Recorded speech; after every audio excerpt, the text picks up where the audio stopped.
Phyllis, they had a lot to say. January is designated as National Firefighter Cancer Awareness Month.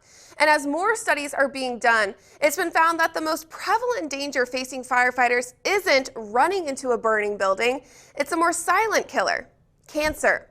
469. That's the number of names added to the memorial wall for firefighters lost in the line of duty in 2022. 75% of those were from occupational cancer. Now that's 348 lives lost and names added.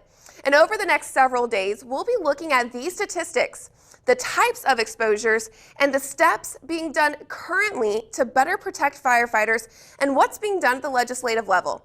I spoke with local volunteer and career firefighters, the president of the local chapter of the International Association of Firefighters, and the COO of the Firefighter Cancer Support Network.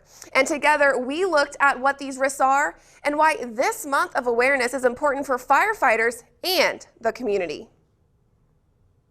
A lot of people think that it's, we go into a structure fire or we're dangerous situations, which we do, but that is not what is killing us the most. Firefighter groups say that occupational cancer is the #1 killer facing them. That led to the creation of Firefighter Cancer Awareness Month in 2018. The Cancer Awareness Month, not only does it help bring the information to the public, but it also reminds us to take the proper precautions that we need to do to protect ourselves. Hopefully before a firefighter would ever get cancer, we also provide awareness and education training on how they can reduce their chances of getting occupational cancer. Lieutenant Brandon Brown has been in the fire service for 23 years and is the president of the local chapter of the International Association of Firefighters, or IAFF. He says the organization has found that firefighters have an increased risk of cancer. And cancer is real, and it affects everybody, but now we're finding out that we're just a little bit more susceptible to specific types, and it's just a way of life. The IAFF says that about 40% of the population has the chance of getting cancer during their lifetime, but that number is higher with firefighters.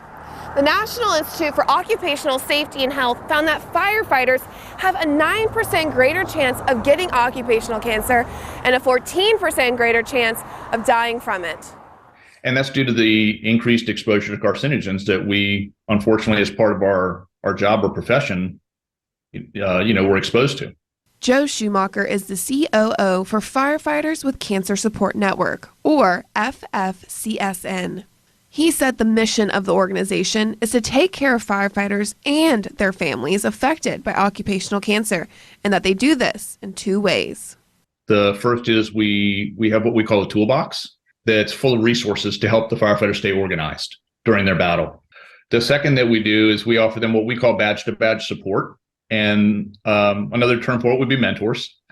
So we have over 200 mentors in the network, and they are all firefighters or their spouses that have had cancer, and they beat it. Parkersburg Fire Chief Jason Matthews says the 6 stations in the city have used several different resources to stay educated about these silent risks, with magazines, speakers giving classes, and online training. There's always something we can learn. So always, stay open-minded, learn. Chief Scholl and Lieutenant Brown say the month of awareness is about letting the public know the hidden dangers of the job. And we're out here, every day trying to protect the public. And if the public's aware of some of the risks that we are more exposed to and more susceptible to specific types of cancers, and then I think that's part of the Cancer Awareness Month. And just bringing everything to light. Hopefully it will make them know that what we do is dangerous, that we can go out there and like I say, you don't see the problem now, you see it later. There's all different kinds of groups and organizations and funds that will hopefully fund these processes to study cancer and how to help cure it and prevent it. For firefighters, every month is Cancer Awareness Month. We do our practices to help prevent cancer all year long. It's not something that we just look at for 1 month. It's every day. It's throughout the year. Even with the seen and unseen risks of the job, these firefighters say they're always ready to answer the call. This is a very risky job. Why do you guys still continue to do it? Somebody has to. It's the best job in the world. And I think that almost any firefighter or EMS provider that you ask would say that.